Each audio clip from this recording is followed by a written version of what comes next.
Polisi memukul anak Labuhan Permai. Apakah boleh ditindaklanjut ini?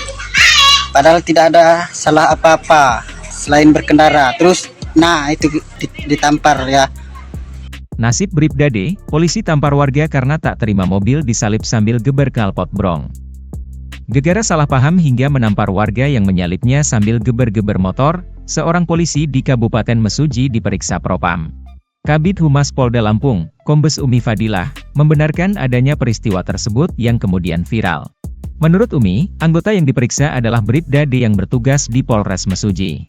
Sudah diperiksa oleh Propam Polres Mesuji atas peristiwa itu, kata Umi melalui keterangan tertulis, Senin, 19 Agustus 2024, malam.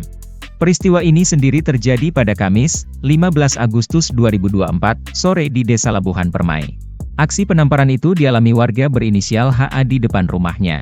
Dari kronologi yang dihimpun Polda Lampung, peristiwa ini berawal saat Bribda D dan Aibtu S berpatroli di jalan menggunakan mobil. Mobil patroli itu kemudian disalip HA yang mengendarai sepeda motor sambil menggeber knalpot brongnya. Kedua polisi tersebut lantas mengikuti HA hingga ke rumahnya.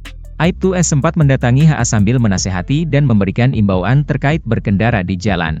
Namun tiba-tiba Bribda D yang menyusul menghampiri HA dan langsung menamparnya di pipi sebanyak 1 kali.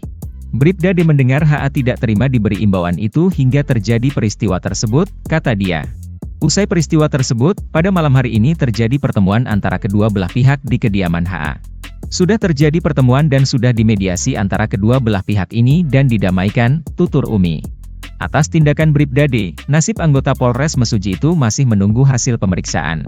Namun Umi memastikan Polda Lampung akan menindak tegas anggota yang bertindak di luar batas kewenangan.